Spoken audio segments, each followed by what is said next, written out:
Good morning everyone. Students, in the previous lecture we have studied about the sole proprietorship, and I hope you have learned that and you are very clear with the concepts of the sole proprietorship. Today we will talk about Hindu undivided family business. You must have listened about this term HUF, right? This is a form of business organization. This Hindu undivided family business is a special type of business organization and which is governed by the Hindu Succession Act 1956 under Hindu law.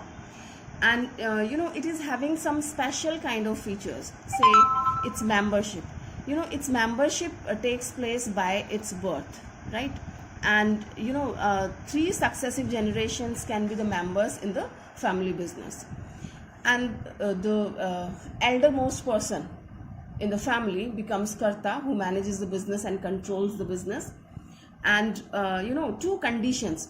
If you want to form a Hindu undivided business, HUF you want to form, so 2 conditions must be fulfilled. The first condition is that there should be ancestral property. Second one, minimum 2 male members should be there. Only then you can form HUF, Hindu undivided family business you can form. Okay. Now we have 2 systems prevailing in our country. The first system is called Daya Bhaga and second one is Mitaksha. Daya Bhaga is that system which is prevailing in West Bengal only, and in this, according to this system, male as well as female members both can be the co-partners in HUF. Now what is this term co-partner? Co-partner means a sort of members in the HUF business. As in sole proprietorship, single person is there and we call that person as sole proprietor. In partnership, we call the members as partners, right? And in HUF, the people who are the part of this business, they are called co-partners. Okay. Now, male as well as female, all these people, they are a part of the HUF, right? They can participate in this, and this is prevailing in West Bengal only. And in Mitaksha, under this system, only male members can become the co-partners of any business, or they can join this family business, right? And this system prevails. Mitaksha is prevailing throughout the country except West Bengal. Is that clear, students? Daya Bhaga is prevailing in West Bengal only, where male and female, both the categories are the co-partners, and Mitaksha is prevailing in rest of the country, means except West Bengal. Fine. And here only male members can be the co-partners. Fine. Karta will be the head of the family, or you can say head of the business, who manages everything, and 2 conditions must be fulfilled. The first one is ancestral property should be there, and second one, minimum 2 male members should be there to form a family business. Fine. Now it's telling something more, ki what do they mean about the ancestral property? Ancestral property versus self-acquired property. Okay. Now ancestral property is that property which one gets from his grandparents, grandfather, or from his father, right? That is called ancestral property. But if one possesses this property from any other relative, or he is self-generating that property according to his personal capacities and all, so that is termed as self-acquired property, right? Now we will talk about the features of Hindu undivided family business. Features means the special points, characteristics, means what kind of activities are available in any business activity which makes it a Hindu undivided family business. Fine. Now first one, we'll talk about the formation. What happens in the formation? When we want to form HUF, we need, as we have discussed just before, we need 2 male members, right? And ancestral property is required. Only then they can form this Hindu undivided family business, right? And second one, how these members become co-partner in the business. See, they don't have to do any special efforts. They became member due to virtue of their birth, right? As male member takes birth in the family, automatically the person will be a co-partner in HUF. They don't have to do any legal formality, and no special efforts are required. Next feature we'll talk about is continuity. You know, the problem which we were having in sole proprietorship, if one falls ill or insanity, imprisonment or any other problem takes place in the life of sole proprietor, so business comes to an end. These kind of problems are not there in this Hindu undivided family business. Now the business of HUF is not affected either by the death or otherwise incapability of any member of the Karta, and in the event of the death of Karta, the next senior capable member becomes the Karta. See, if the Karta expires, so next elder member of the family, he joins the business as a Karta, so it doesn't affect on the continuity of the business, right? Next one is liability. Well, I'm comparing the things and a sort of revision also. In sole proprietorship, the liability of sole proprietorship is, or the liability of sole proprietor was unlimited, and here two kind of liability will be there, Karta and rest of the co-partners. So the liability of Karta is unlimited and liability of rest of the co-partners is limited, right? So Karta's liability is unlimited and rest of the co-partners, they have limited liability. What does this mean? Means Karta's personal property will also be at stake if any requirement comes in the business, right? And rest of the co-partners, their liability will be limited up to their share which they have invested in the business, not more than that. Okay. Now next, control. Who controls the business? Of course, this lies in the hands of the Karta. Karta is controlling the business. He takes all the decisions, and of course he can take suggestion from rest of the co-partners, but the final decision will be taken by Karta only. So he is controlling the business. Next, we are talking about the minor members. As we have already discussed, one becomes a co-partner by the virtue of his birth. So minor member can become co-partner. Okay, a child becomes a member of HUF business by birth only. So there is no restriction on minor members entry in the business, right, students? So these were the features of HUF. Now, as I have already told you in the previous lecture, merits and demerits, merits and limitations, these comes out from the features. Features means quality. One can have the good quality and bad qualities as well, right? So let's talk about the merits of HUF. First one is ease to form and dissolve. We have talked about it. It's very easy to form this business because not such legal formalities are there as we will discuss in certain other cases. So that's very easy to form, and it's very easy to dissolve also when everyone is agree on this matter. So easily they can dissolve that business. So I just read it for you. Like the easy start and end of sole trade business, the activities of HUF business can also be easily started, and if required it can be easily dissolved, no doubt after discharging the creditor's liability. Of course, this here also we have to do. If you're going to dissolve your business, so first pay your external creditors, right? Your external liability you have to pay, then you can dissolve.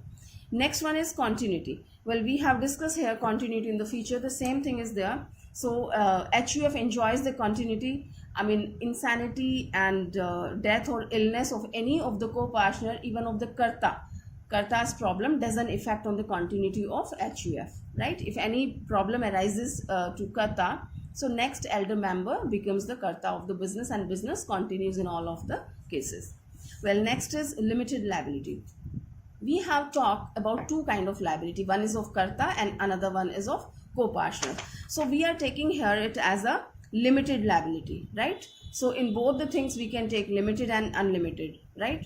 So here benefit in case of rest of the co-partners. If Karta's property is at stake, personal property is at stake, but this is the benefit regarding rest of the members' property. Okay, only Karta's property is at stake, but rest of the co-partners' property is quite safe. Personal property is safe because they have limited liability, right? Now, next we'll talk about increased loyalty and cooperation. You know, when everyone is working together, so there is a mutual understanding between everyone. Togetherness comes in the family. There is a bonding between everyone, so they can do the business with with more enthusiasm and zeal. So it's telling HUF business is run by the members of a family, so there is a greater sense of loyalty towards one another. All the members of the family work together for their mutual benefits. The growth of business is linked with the achievement of the family and give pride to all the members. Means the success of individual person is tagged with the success of the business, and success of business is tagged with the success of all the co-partners. So this helps in securing better cooperation from all the members. So everyone is bound to cooperate each other. Okay. Next, we will talk about effective control. As we have discussed, control lies in the hands of the karta only. So centralized control, centralized management is there. Management is done by one person only. And this avoids conflicts also. When so many members are there, one says ki, the work should be done like this, another one says this way. So as many people are there, they have the different opinions about that, right? So that conflicts can be we can avoid these conflicts, because karta is the person who has to decide everything. So whatever is judged by the karta, whatever he thinks right, so he takes decision accordingly. So effective control can be there in Hindu undivided family business. So these were the merits of HUF. Now definitely some demerits will be there. Pros and cons go side by side.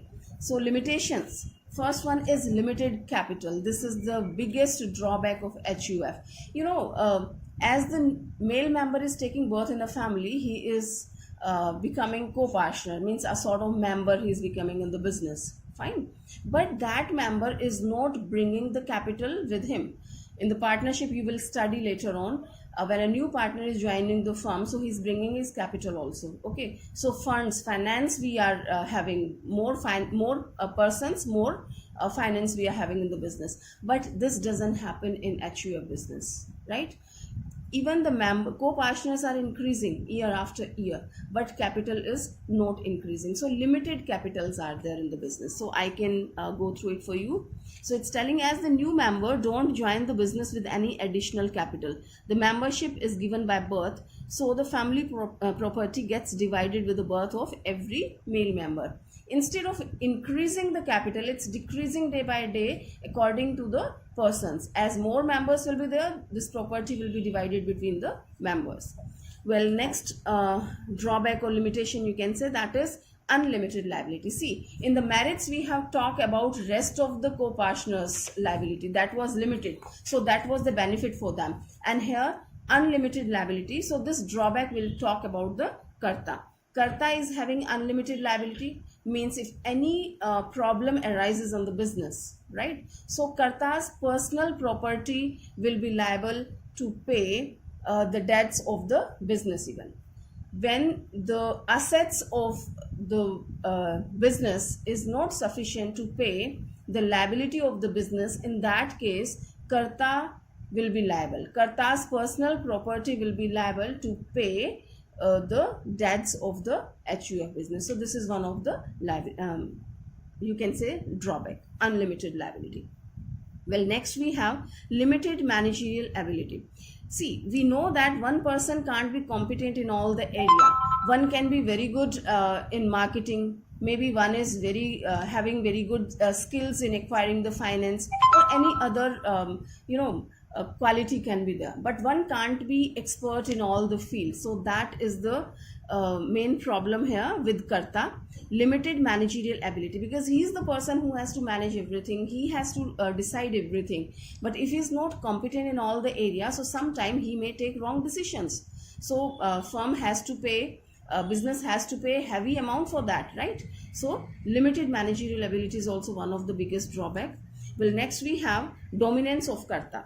Well, this is quite natural. When one is having more power in the hand, so sometime he may misutilize that, depends upon the person, right? Personal traits works here. So it's telling the karta has complete control over the family business, which may at times not be acceptable by other person. This is also the natural phenomenon. The rest of the co-partners, maybe they don't like the attitude of karta, and they don't tolerate karta anymore. This person is deciding everything and this person is dominating us. So they may feel bad sometime. In some families this happens, so that creates a problem in the business. And even karta can misutilize the authority which he is having, right? So both the things can be there. So moreover, if the karta is incompetent, another thing, as we have discussed just before, ki karta having lot of quality but not expert in all the field. Okay, so if the karta is not competent in all the fields, so he may ruin the business. He's not intelligent enough, and he's not having the quality to take quick decisions in certain circumstances. So that will be problematic situation for the business, and he may ruin the business also. Fine. So this is also one of the drawback, the biggest drawback, dominance of karta. Sometime in some businesses this happens, right? Not always. Well, next one, no match in work and reward. Students, this happens when one is working hard. In sole proprietorship especially, you are working hard, so you are getting all the rewards, all the profits you are having. So there is no problem in working hard, right? Your feeling is like that, if I work hard, I get more profits. But here, karta is working hard like anything, and the reward is divided between all the partners, because so many co-partners are there, right? So many people are there. So karta is working hard. Quite possible rest of the co-partners, they are minor. They are not participating in the business activity, or maybe a few are participating, and they are not very much responsible persons. Fine. So in that case, all the hard work is done by karta. He is giving his time, efforts, everything, but he is not getting the whole profit. That is divided between all the persons. So this point is also can be, this may frustrate the karta. Ki I'm working hard, I'm not getting the whole profits. So no match in work and reward. Here it is explaining this way. In a Hindu undivided family business, the karta alone manages the business and bears unlimited liability. This is also one of the points. The risk is also beared by the karta only, but he is not given any extra share in the profit of the business. So his share in the business is equal to that of any other member. He receives no extra reward for the extra work he has to do. So this is the reason karta, sometime karta may get frustrated, and karta start embezzlement in the business. He starts doing some misappropriation of the accounts and all. He starts making some personal profits and all. So this creates some kind of problem in the business. Okay, well students, these were the limitations which we have discussed. So we have completed the topic of Hindu undivided family business, HUF. We have done the features, merits and limitations we have discussed. I hope it's quite easy, and you can learn it very well. So prepare your notes and learn this topic. Fine students. So in next class we will be discussing about the partnership. Thank you.